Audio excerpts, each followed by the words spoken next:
Blessings, my loves. This is Rebecca, and this is my new moon report for Pillars of the Moon. Welcome. I am really grateful for you all being here and for listening and for subscribing to this channel. I also want to say, I wasn't here for the full moon. I've not been very well. I'm recovered now. Yay. So that's been the last cycle for me, is been in this real focus healing time, which has been, really deep and rejuvenative. And I definitely can feel the medicine of that. So I feel like I've got so much to share about the next cycle coming up. So I should probably just jump on into it. Um, I mean, it's a big cycle, right? So we have our winter solstice coming up next week. So that's why I am putting out this video a little bit early. Because the winter solstice, or Yule, for me is like my Christmas. So that's when I celebrate we celebrate the returning of the sun, or the turning of the light, the rebirth of the sun. Next week is on Wednesday, that the solstice, and then on Friday is the new moon. And then on Thursday I have an amazing event coming up, which is in Glastonbury for mothers, Matasana yoga, which is another thing that I do. And I have an amazing harpist, my dear friend, as well. She's going to be coming and doing some Aramaic chanting.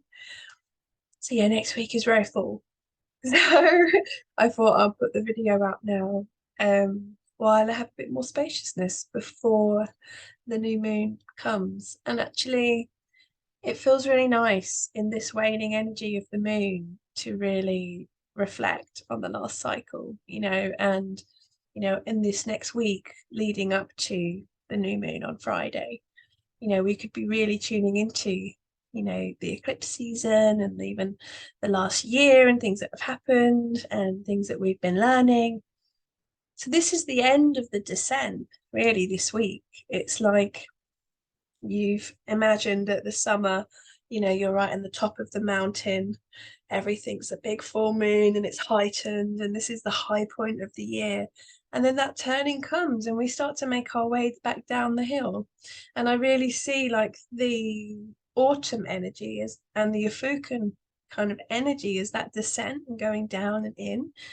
And then by the time we get to the winter solstice, it's when we get to the womb, or the galactic center. So the sun is approaching the galactic center right now, and will be coming closer and closer and closer. And so the rebirthing of the sun, or the solstice, at the moment, is when the sun now crosses over the galactic center. So the sun is reborn from the cosmic womb, from the black hole of our universe. So it is like the center point in our universe.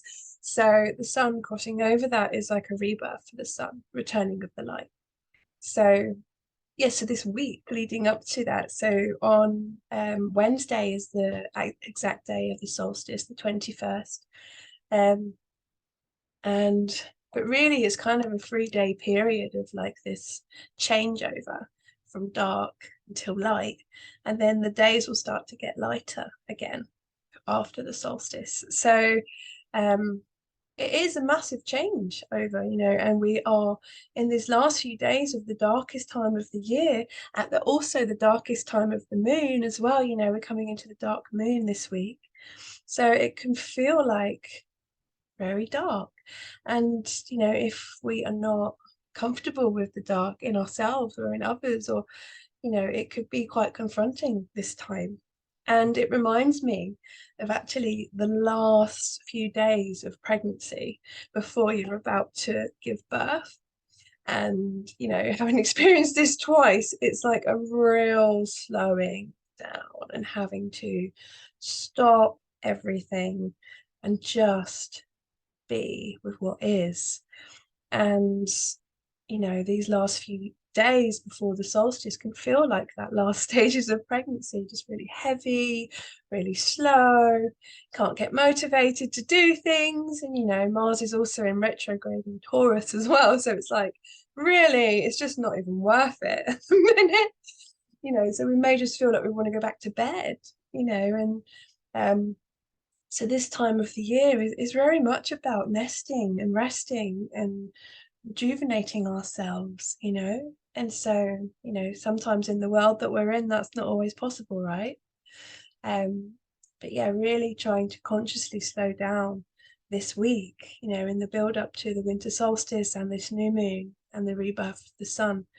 To It's like when we're going into a new cycle, so a new yearly cycle of the sun, which, now is coming into the returning of the light this week.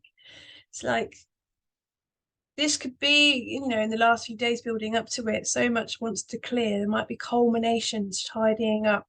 The moon is in Virgo at the minute, right now. So it's like she's clearing up stuff. Like what needs to be, you know, resolved before we go into this new cycle. So this waning energy this week could feel really like completions of things, really letting go of things. Maybe certain people always say, actually, no, I just, clearing stuff away that is not serving us, and patterns within ourselves, even, things that are, have been our mantras throughout our life. If it's not serving us now, it's got to go. We don't want to take it into this new rebirthing cycle. So that could also be coming up this week. Yeah, so I wanted to go into, what did I want to go into? Let me see, I'm going to share a screen with you.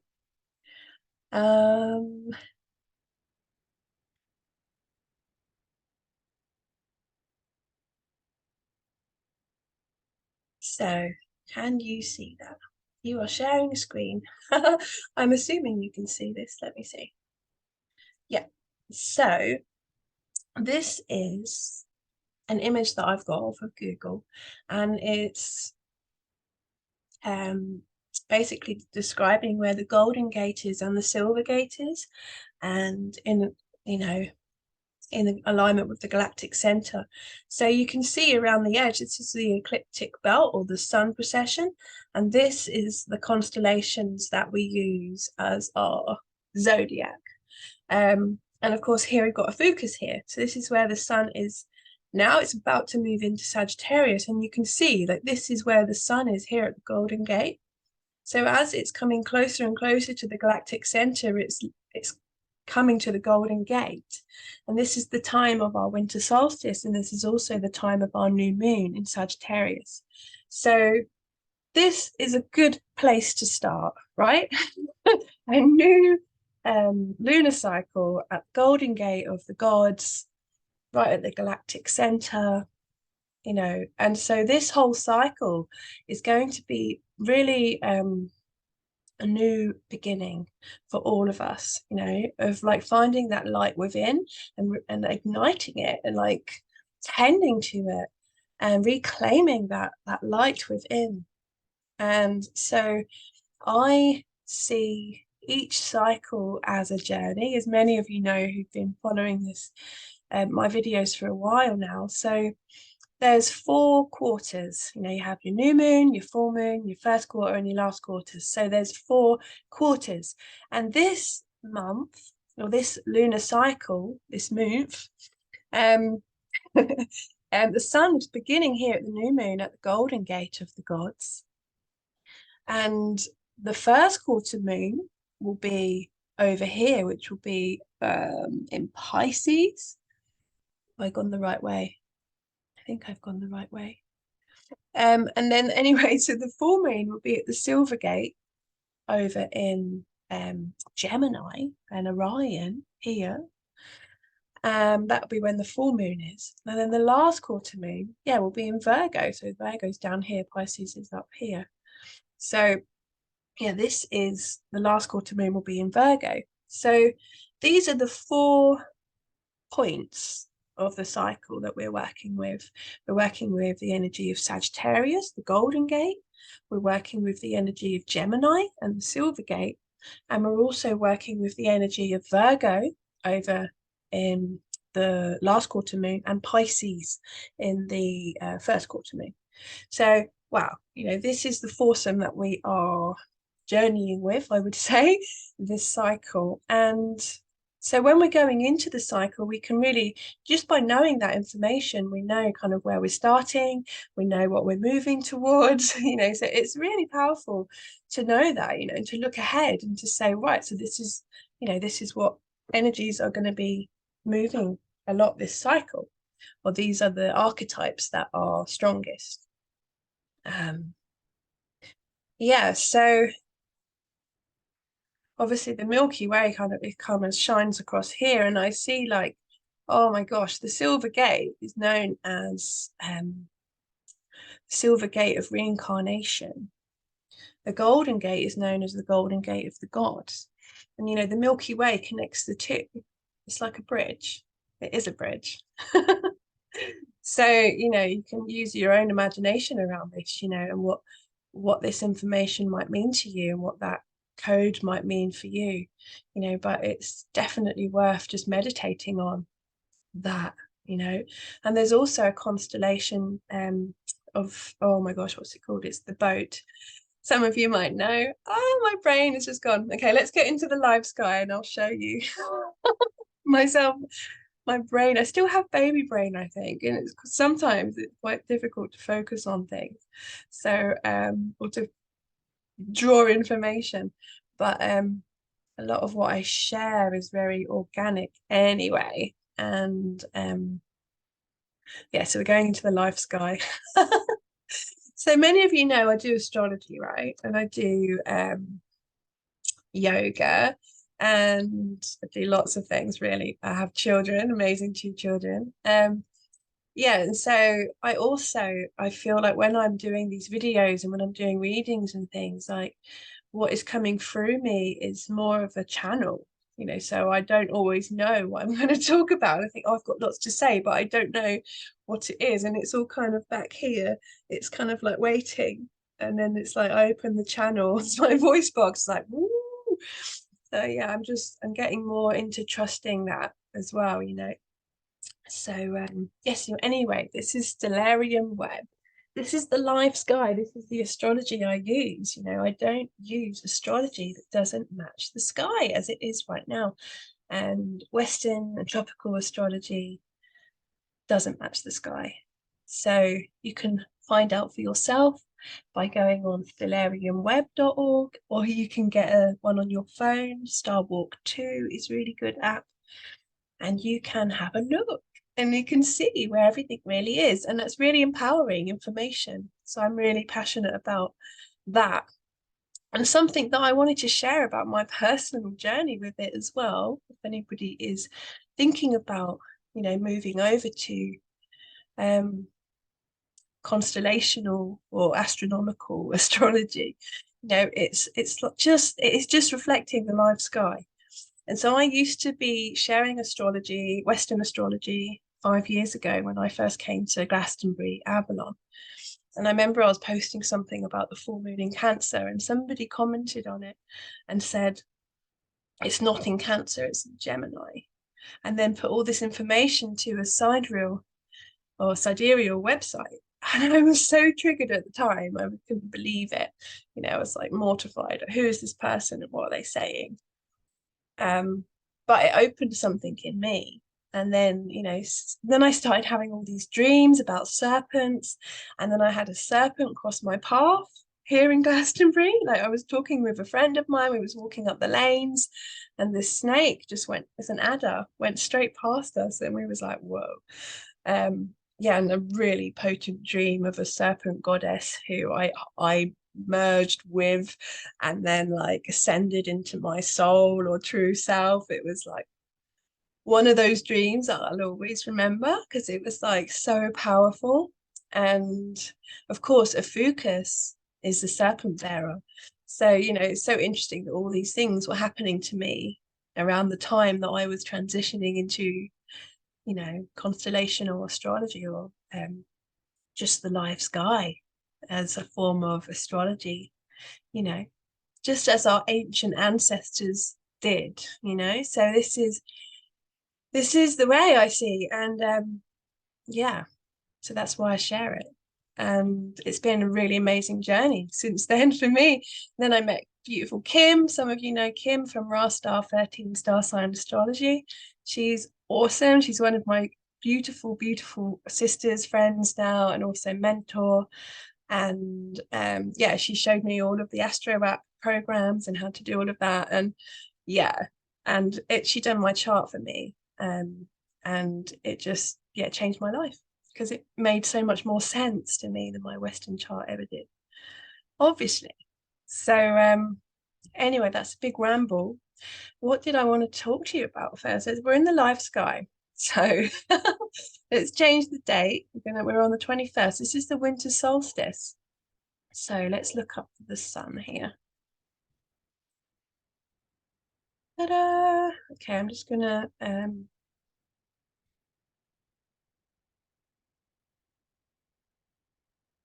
beautiful.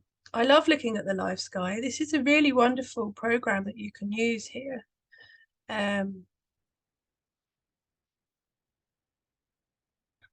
So you can see here at the time of the I'm trying to, do you know what I'm trying to do? I'm trying to get it so that the landscape has disappeared, but I've got the bar of my no, hold on a minute. Sorry, everyone. I am going to go on and do it myself. There we go. Right. Sorry about that. What I'm trying to do is get the landscape up off of the screen so you can actually see where the sun is.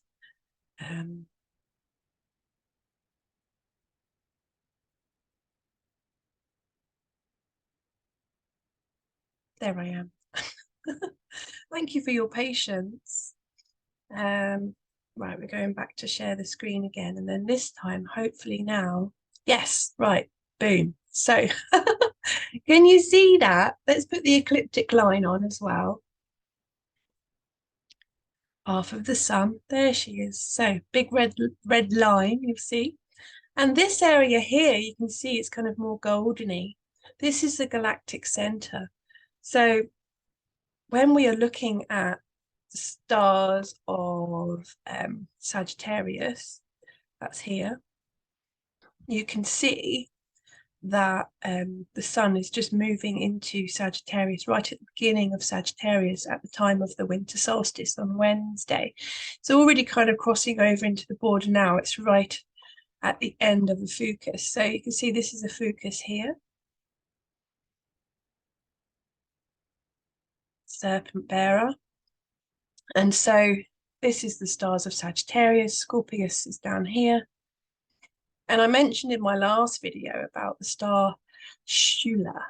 Stula, I hope I'm saying that right, but it feels really, wow, that word is like, ooh. So that's right. I just remembered what I was doing before I got rambling about something else. So the sun is over here in Sagittarius, and it will be at the Golden Gate of the Gods. And then you can see the Milky Way, wow, all the way along here.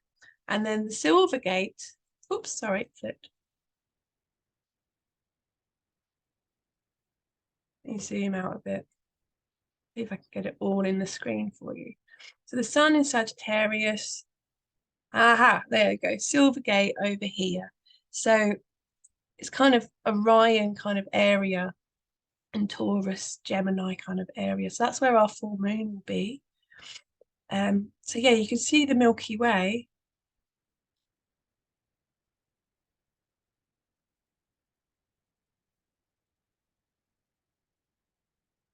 Yes, so this is the ship, I believe. Is that the one, everyone? Can you remember? Oh no, here we are. Vela is the ship, sails of the ship. So I don't know if any of you have heard the stories of like, you know, death and reincarnation. And, you know, you can look at many like books of the dead and stuff, and they talk of the ship that takes that sails west to take the souls into the afterlife or the other world. So this is really fascinating, because what I was saying about the gold and silver gates is connected by the Milky Way along here. And there is actually a constellation in the Milky Way, which is the boat. So yeah, it's so fascinating. Like, yeah.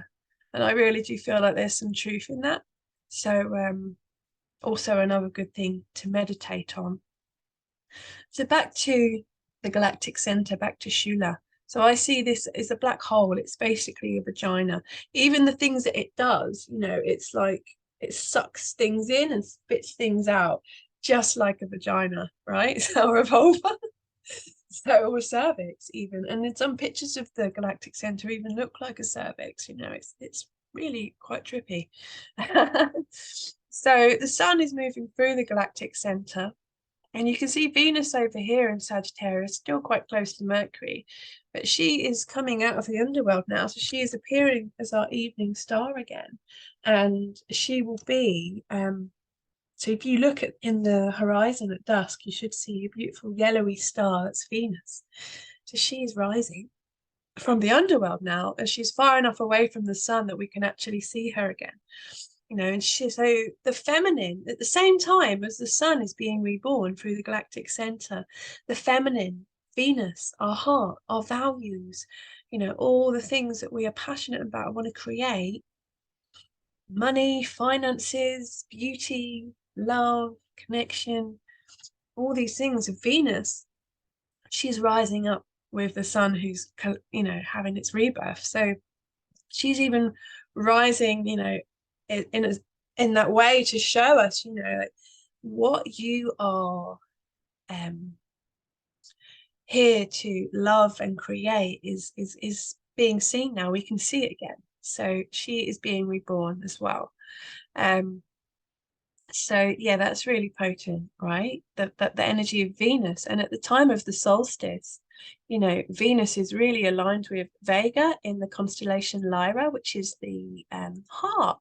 Well, Lyra is a harp. And many of you will know of the star Vega, and how potent it is. It's one of the Bohemian stars, really connected to music, creativity, sound.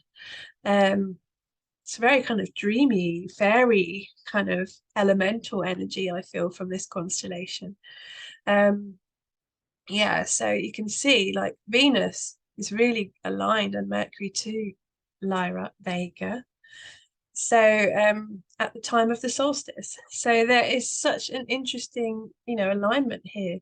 And so we may be feeling like our creative talents and gifts, around this time, really wanting to be shown, be born, be explored even, and so there could be like this new inventive initiative coming, So yeah, really embrace that if that's, true for you. You may even feel like writing, doing art, poetry, dance, just exploring all the things that you love, and that's different for all of us. But I've definitely noticed it in my partner recently, who's an artist, and his art has just been incredible. Like the things that he's coming out with at the moment is like, yeah, really inspirational. So yes. And then when I have my event, which is on the 22nd, Venus aligned with Lyra the harp, the lady who's joining me, Samara, she's a harpist, and she will be, so it's just very cosmically aligned. But yes, so I'm going to jump into the charts because otherwise I'm going to ramble all day about the live sky. That's the thing though, when I take you into the live sky, it's like I could take you through the cosmos, and like, because I see so much, I feel so much, and I'm learning this about myself. I have a lot of Sagittarius in my chart, and I actually have Neptune and Uranus around the galactic center here. So, it's really, the more that I, have the visions and then they come true, or I see things or I feel things and then it happens, it's very affirming, so I'm starting to trust myself a bit more. So yeah, oh, what did I? There was one more thing, sorry, before we go into the chart. I'm not going to apologize because it's worth it. The butterfly cluster. Oh my goodness. Like, you have to look at this. So the galactic center, when you look it up, it's around about here where the butterfly cluster is. And it's actually at the point of the Sagittarius arrow. Look here. That's the arrow of the archer. Where's it pointing? The galactic center. It's pointing to the butterfly cluster, also known as the splendors of the heavens. I mean, for goodness sake, it's pointing to it. The Sagittarius is pointing. There we go. There we go. Again. That's the arrow. It's pointing here. It's like, when we're in this place of rapture, of enlightenment, of awakening, of like this bliss, orgasmic, radiance. When we're in these places, I believe, we're going here to this portal. And maybe when we die or when we cross over, this is also where we go. Maybe it's our gateway home and also our gateway in, and so the constellation of Fucus that was taken out of Western astrology, is the serpent or the Kundalini that takes us here. So when we've finished our Fucus season and we come into the galactic center, we meet with the butterfly cluster, the splendors of the heavens. So if you take out Fucus, if you take out the serpent bearer, you have no way of getting home. You have no way of getting there. So you just have to reincarnate through the silver gate of reincarnation. And there's no golden gate. You can't get to heaven. You can't get out. You can't get out. So this is really important information. I feel that, I've always had a connection to butterflies in my lifetime. And yeah, so it's so important, I feel, to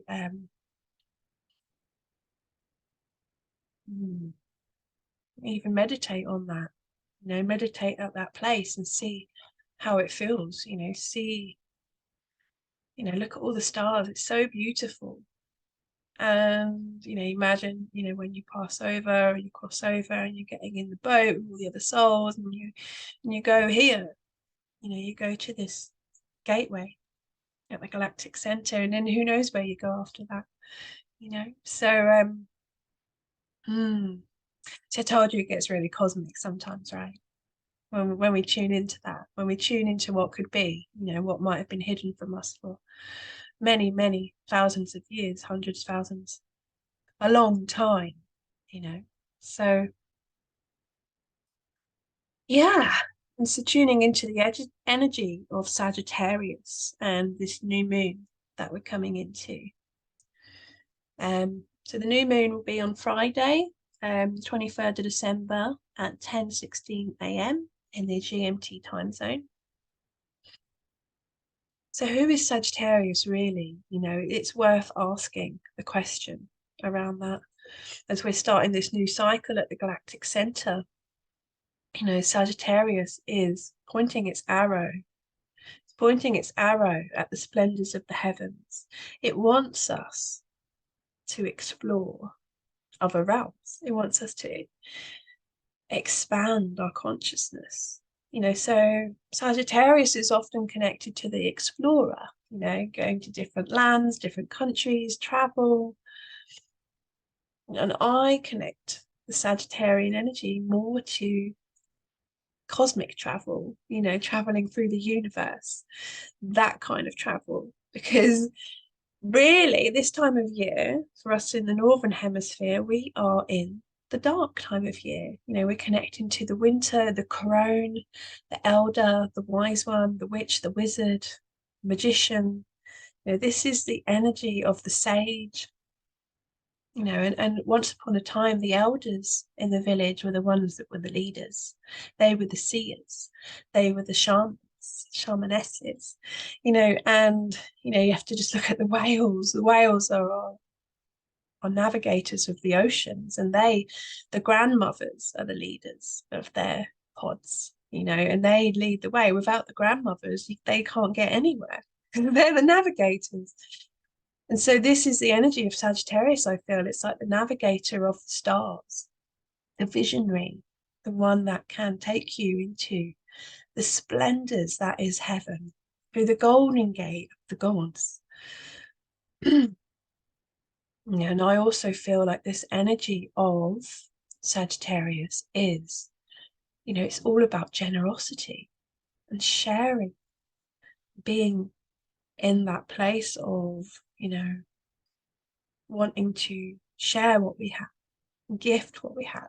So this time of year when we are coming together as family in communities and we're celebrating the return of the light, be it Christmas or solstice or whatever, the real core values of Sagittarius. Venus is here too, so she's really amplifying this. The values of Sagittarius is about generosity, and so this is why we give gifts, right? We're sharing our gifts, and Venus might be amplifying our creative gifts as well. So the gifts that we might be sharing might just be a song, it might just be a poem, or it might just be a piece of art that we've made, or so really what are we gifting here? There's gifts in abundance. Another thing about Sagittarius is about abundance and vastness, the expansiveness. The ruler is Jupiter, big old Jupiter. It's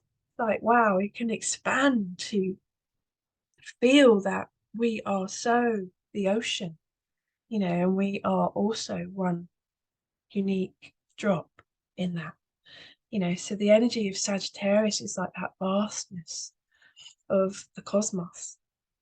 So really beautiful, thing to be tuning into to this full moon.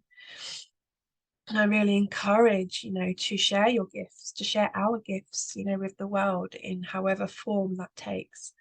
What is our soul essence wanting to share at this time? And with Mercury there as well, it could be all around giving thanks, giving gratitude to our family, to our friends, to our home, to the land, to the stars, to our love, so it could be this kind of new moon could really be around centering around that love and that gratitude, the generosity of sharing, being together. And that's always a good place to start. My partner is the artist that I said, and he hadn't done any art for ages and he was really blocked, and he started by making love hearts. He started with love, and he just kept making loads and loads of love hearts. And then all of a sudden all these other things started coming from that love, so make love, and that's a good place to begin for this cycle. That's why Venus is here, right, showing us the way she's leading the way.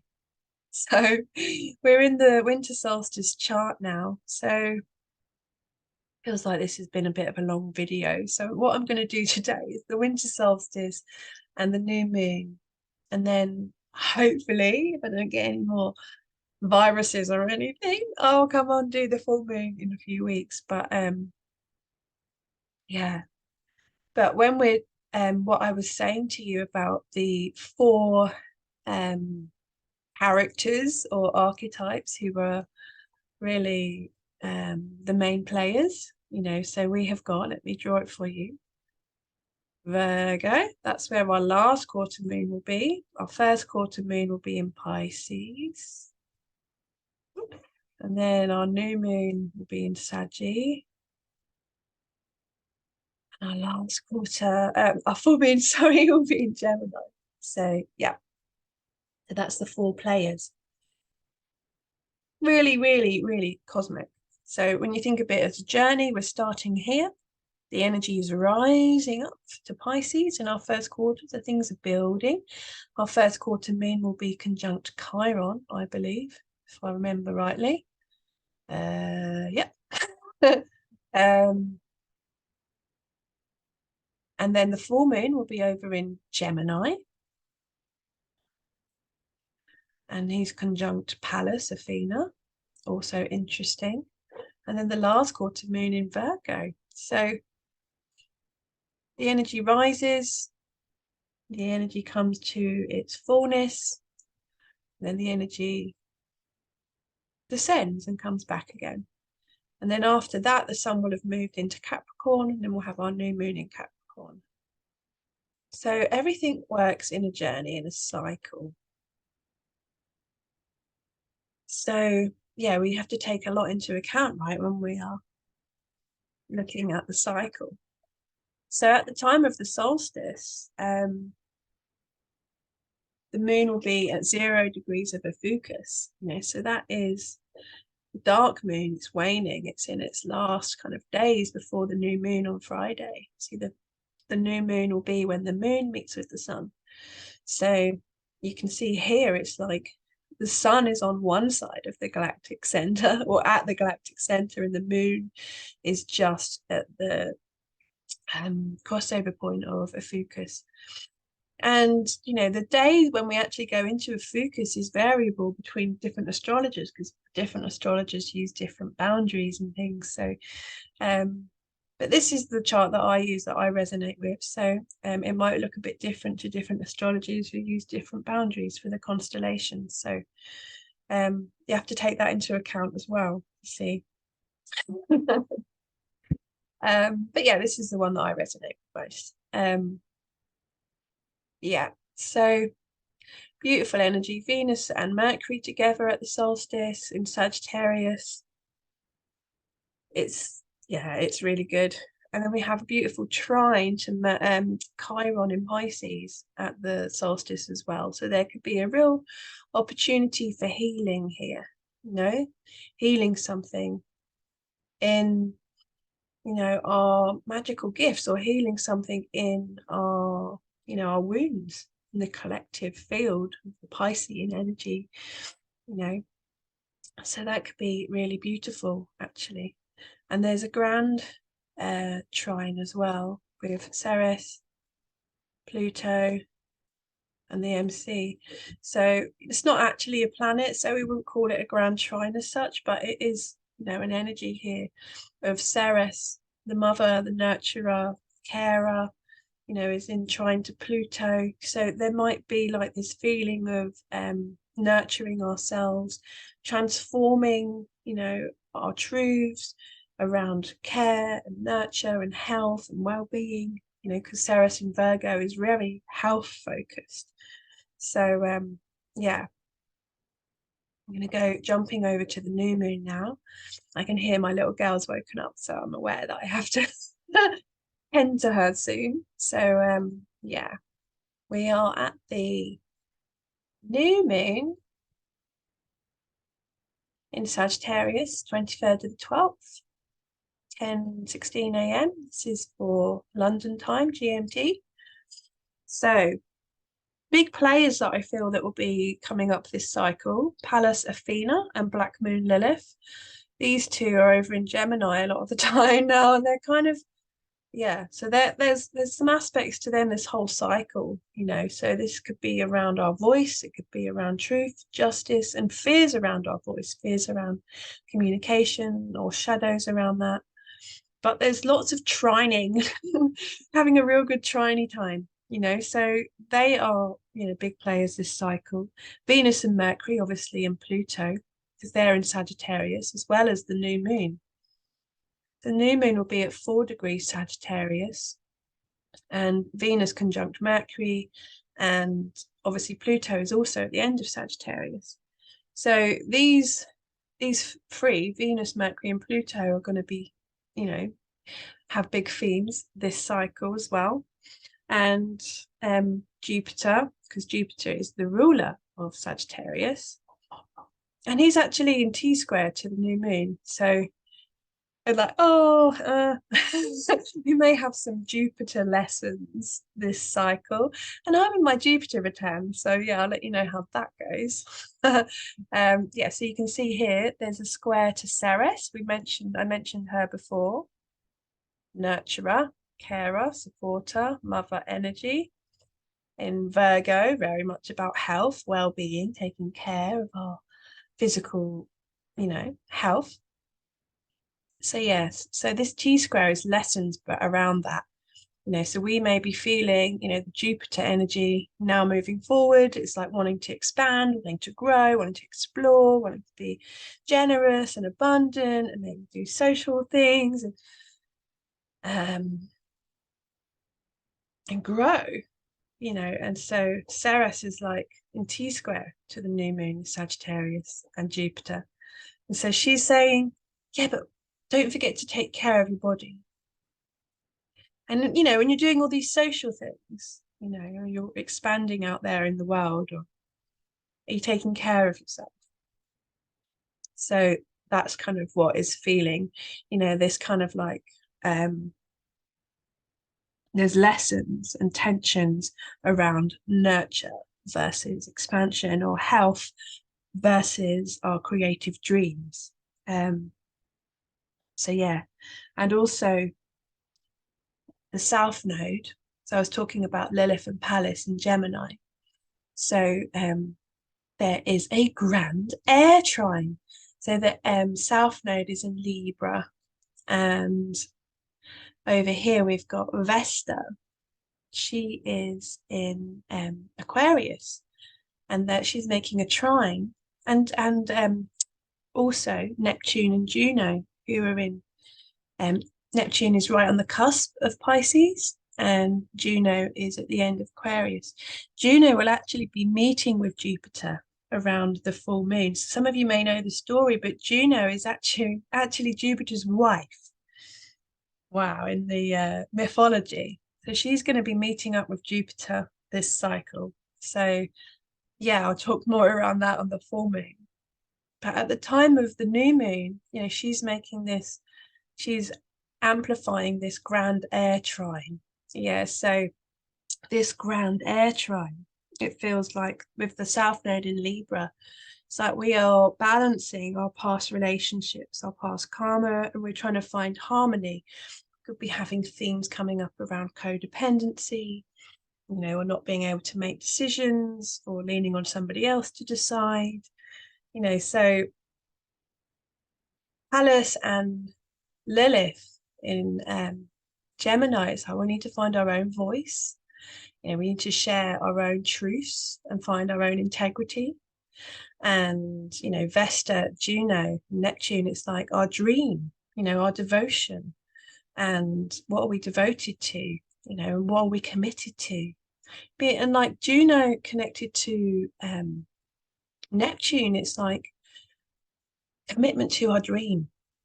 Stay committed to our dream, and be that voice of integrity around it, and actually in doing that, I feel like it's going to be shifting so much around the past, around how we used to lean on others, to take care of us. Ceres is like, leaning on others to take care of us or to support us. And actually now what is being called of is like to come into a place, North Node in Aries and Uranus, I've said it before, to be independent, to be our own authority and have that breaking free, it feels, from old structures and old systems that have supported us. So this energy is like this grand trine. It's really moving, fast moving energy that is encouraging us to stand up for what we believe in, our truth, our voice. And Venus and Mercury, it's like they've, are the voice of our values, maybe really strong right now.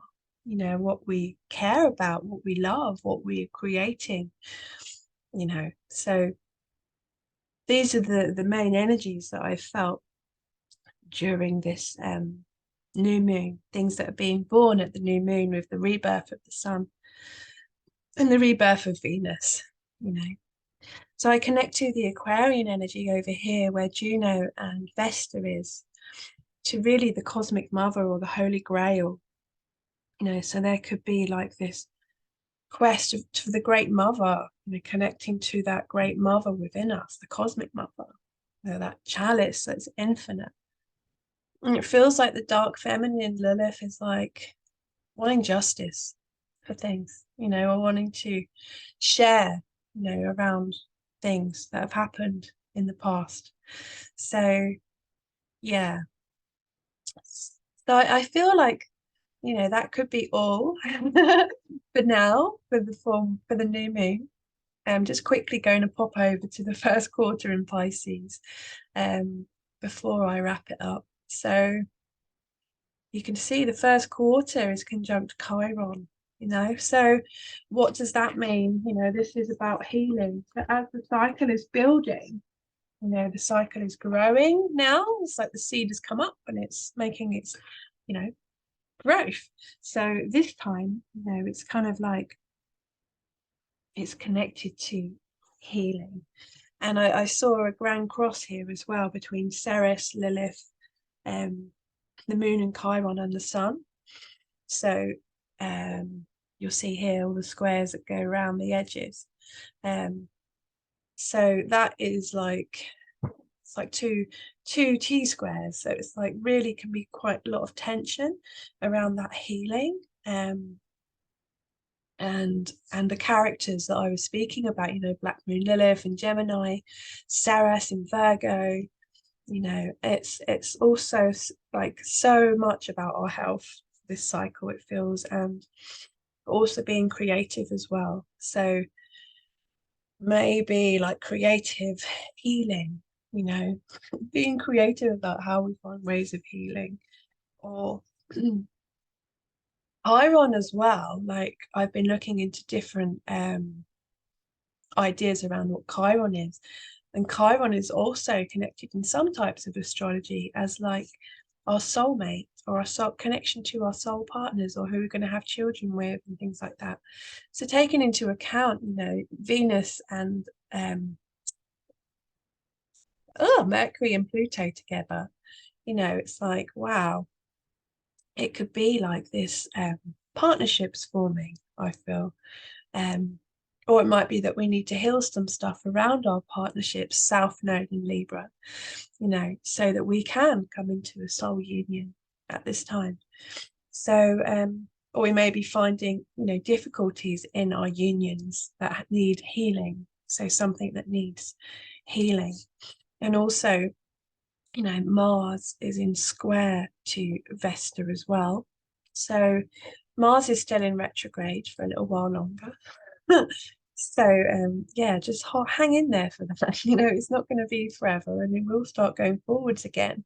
But as Mars, or the masculine driving force, is going backwards into the mud, it's like it's not a lot we can do other than be in our own being, in our own body, and look after our health and well-being. And it's from this place of rest, deep rest and stopping, that new life can be born.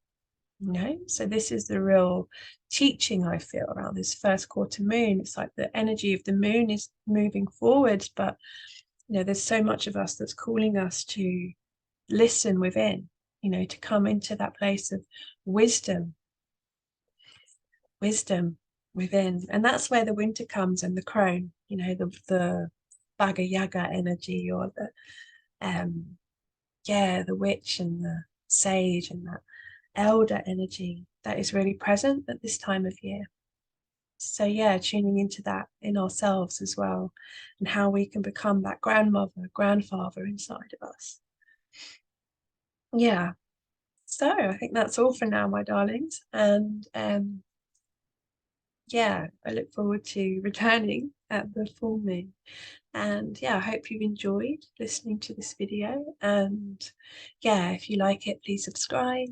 And yeah, sending you all new moon and solstice blessings. Mwah.